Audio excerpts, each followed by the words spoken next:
Pozdrav dame i gospodo. Evo, u proteklim tjednima u širem hrvatskom susjedstvu događaju se neke prilično zanimljive, ali i potencijalno uznemirujuće stvari. U prvom redu imamo sukobe, odnosno nemire u Crnoj Gori između srpskog stanovništva i crnogorskih vlasti zbog spornog zakona o religijama.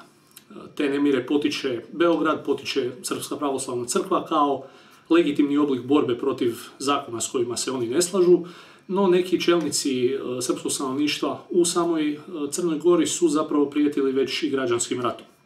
No to je jedno više političko pitanje, pa ga se sada nećemo doticati. Radije ćemo se pozabaviti pitanjem spornog plana, odnosno strategije obrane koju je Srbija predstavila prije koji tjedan, a koji izričito spominje petljanje, odnosno miješanje Srbije u Bosnu i Hercegovinu kao sastavni dio obrambenog interesa Srbije, odnosno konkretno očuvanje Republike Srpske. To je dakako dočekano na nož u Sarajevu i sarajevski predstavnici, odnosno vrh predsjedništva BiH, je već zaprijetio da će takvim idejama na kraj stati NATO. Jasno je da takav stav u Sarajevu može biti protumačen samo kao da si Srbija uzima za pravo da će intervenirati u Bosni i Hercegovini, dakle suverenoj državi, ako će po njenom mišljenju biti ugrožen opstanak ili egzistencija Republike Srpske.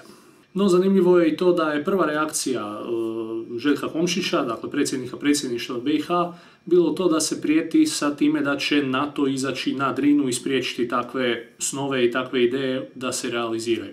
To dakako govori u prvom redu o jednom ogromnom stupnju oslanjanja na međunarodnu zajednicu i na međunarodne snage, a istovremeno govori i o manjku povjerenja u vlastite oružane snage Bosne i Hercegovine, što je s obzirom na njihovo stanje i razumljivo.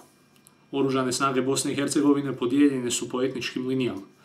Svaka od 3 brigade od kojih se sastoje, dakle 3 pješačke brigade kao osnovne manevarske postrojbe, je podijeljena između 3 konstitutivna naroda, odnosno i Srbi, i Bošnjaci, i Hrvati. U svakoj od 3 brigade imaju po jednu pješačku bojnu, što dakako može lijepo izgledati na papiru kao integrativni faktor u pokušaju stvaranja nekakvog zajedničkog nacionalnog identiteta, no u praksi to znači da je teško zamisliti scenarij sukoba, odnosno vanjske prijetnje ili čak unutarnje prijetnje koja bi tražila angažman oružanih snaga, a da se te oružane snage ne bi istog trena raspale po etničkim linijama i njihovi fragmenti se dakako okrenuli jedni protiv drugih. Takva etnička podijeljenost oružanih snaga dakako vrlo je ozbiljan problem, osim zbog manjka povjerenja, no i zbog teškog učinka na moral samih vojnika koja ima činjenica da su podijeljeni po etničkim linijama i da postoji ta doza nepovjerenja između konstitutivnih naroda i tenzije među njima. No, moral samih vojnika nije glavni problem oružanih snaga Bosne i Hercegovine. One također pate od velikog problema u održavanju i operiranju tehnike kojom raspolažu. To je dijelom uzrokovano činjenicom da je tehnika isporučena sa raznih krajeva svijeta, uglavnom u obliku donacija, a zbog svoje starosti složena je za održavanje i raspoloživost joj je niska, pogotovo u zrakoplovnoj komponenti koja se sastoji isključivo od helikoptera, a samo je vrlo mali dio tih helikoptera uopće i raspoloživ u svakom trenutku. Financiranje je dakako jedan od glavnih razloga za loše tehničko i materijalno stanje oružanih snaga Bosne i Hercegovine, a koliko je ono slabo najbolje svjedoči činjenica da nabava, dobrim dijelom kroz donaciju, moderniziranih helikoptera UH-1H Huey 2, koja je potvrđena i potpisana prije nekoliko tjedana, je za oružane snage Bosne i Hercegovine najveća pojedinačna nabava od njihovog osnutka. No radi se o nabavi od svega $40 milijuna, što je najbolji primjer koliko se zapravo oružane snage Bosne i Hercegovine slabo financiraju. Odnosi unutar Bosne i Hercegovine su sve samo ne idilični. Republika Srpska kao jedan od 2 entiteta stalno prijeti odcijepljenjem. Bosna i Hercegovina, odnosno Federacija BiH, u kojoj zajedno žive Bošnjaci i Hrvati.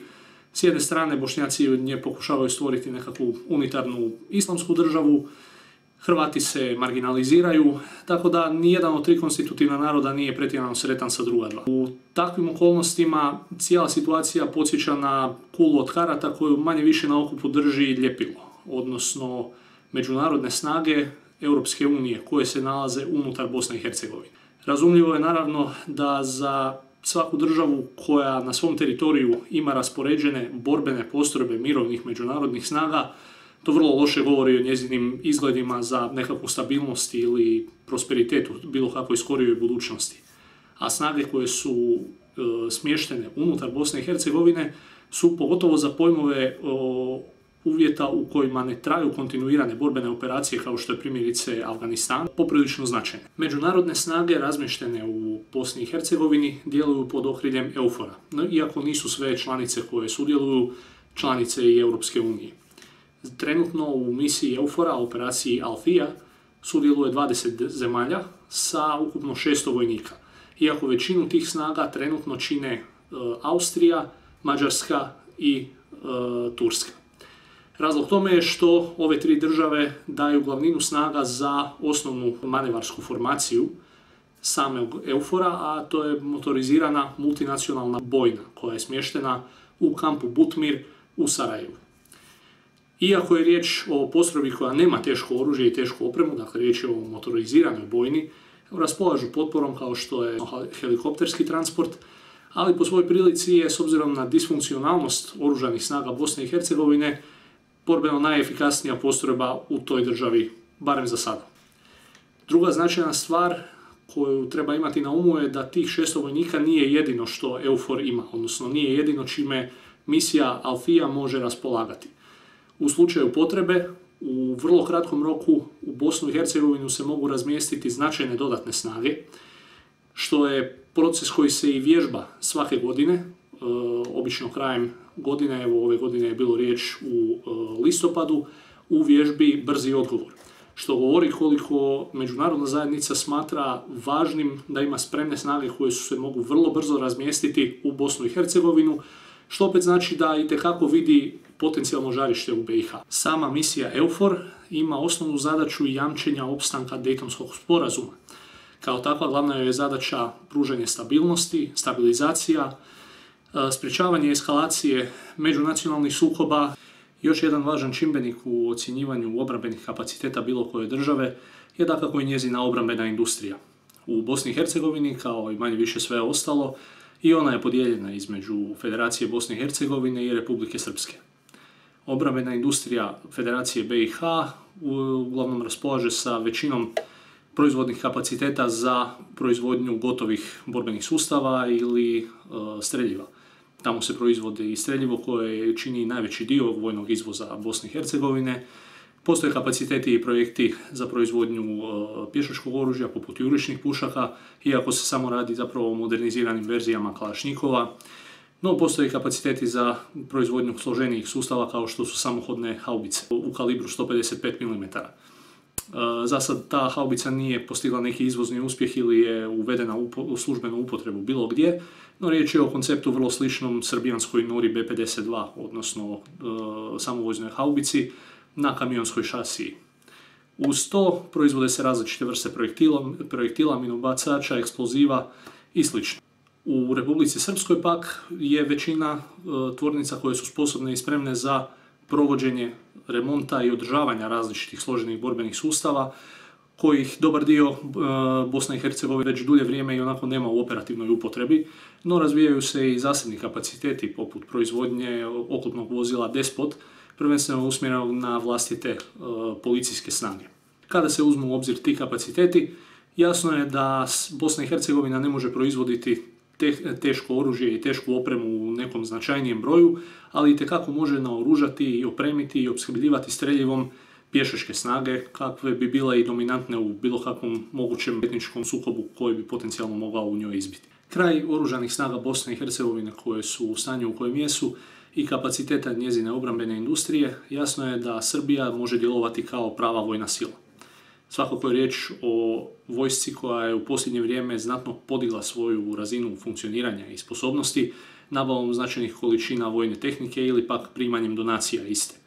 Ima funkcionalno ratno zrakoplovstvo sa obnovljenom eskadrilom remontiranih MiG-ova 29, nabavljeni su borbeni helikopteri Mi-35M, nabavljeni su novi protuzračni sustavi, održavaju se sposobnosti kopnene vojske.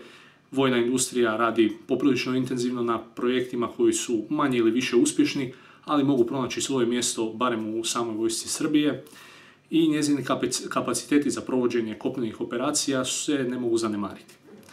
Dakako, u kontekstu odnosa i tenzija između BiH i Republike Srbije, u trenutnim okolnostima i konstelaciji međunarodnih odnosa može se potpuno isključiti nekakva mogućnost vanjske intervencije. Ali ipak treba imati na umu da je vojska Srbije značajna sila u odnosu prema oružanim snagama Bosne i Hercegovine. S druge pak strane, glavnina kopnenih snaga vojske Srbije koncentrirana je oko Kosova, gdje su vezane čak 3 od 4 brigade kopnene vojske. One su pak ustrojene tako da mogu funkcionirati nezavisno, svaka raspolaže sa svojim pješaštvom, oklopom, mehaniziranim snagama, topništvom, protuzračnom obranom i podrškom, logistikom i inženjerijom. Odnosno, svi ti rodovi funkcioniraju zajednički i organski u svakoj od brigada. Prioritet za opremanje imaju one brigade koje su smještene oko Kosova, dakle 3 od 4 brigade. Nedavno je došlo i do preustroja specijalnih snaga vojske Srbije, pa je tako ponovno ustrojena 72. brigada za specijalne operacije, kao i 63. padobranska brigada. Kada se ukupno uzme u obzir nabava opreme, modernizacija opreme, te ustrojbene promjene koje vojska Srbije provodi, jasno je da su te promjene usmjerene na sposobnosti protugerilskog i protupobunjeničkog djelovanja te funkcioniranja u sukobima niskog intenziteta. Nedavne modernizacije i reustroji kao i znatno povećanje financiranja vojske Srbije su podigle njezine borbene sposobnosti, ali i dalje se suočava sa različitim problemima poput manjak tehničkog i tehnološkog kadra, političko kadroviranje, manjak sposobnosti za održavanje određenih borbenih sustava, ali i manjak ljudstva za popunjavanje tih sustava, primjerice tenkovi M84. Ne treba s uma smetnuti ni vojnu industriju Srbije, koja je značajna. Jedina je od susjednih zemalja Hrvatskoj koja je zadržala sposobnosti i ambicije da razvija složene borbene sustave, manje ili više uspješno. To je rezultiralo vozilima poput Nore B-52, samovozne haubice u kalibru 155 mm, koja je operativno adekvatna, postigla je izvozni uspjeh. No, bilo je manje uspješnih priča poput Lazara 3, koji, premda je ušao u operativnu upotrebu vojske Srbije, ima brojne probleme, od slabog oklopa, preko brojnih tehničkih izazova, zastarjelog koncepta i tako dalje. Tu su i neki vječni prototipovi kao što su PZO sustav Terminator ili raketni vođeni sustav ALAS. Gledajući sveukupno, jasno je da vojni i vojno-industrijski kapaciteti Bosne i Hercegovine i Srbije nisu baš za neku pravu usporedbu, budući da je Srbija u svakom smislu dominantnija.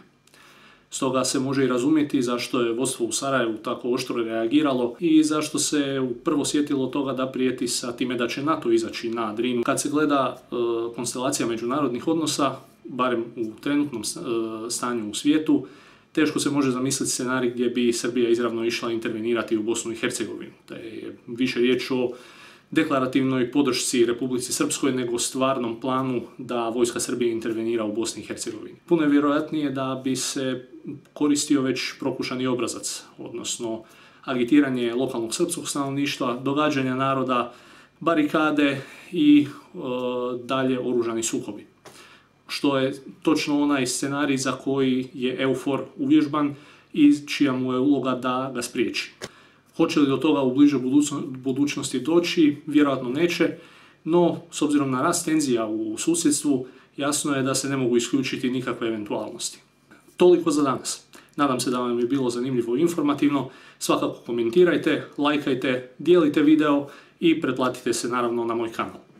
Nadam se da ćete me gledati u idućoj epizodi za koju spremam nešto vrlo zanimljivo i sasvim ekskluzivno. Pozdrav!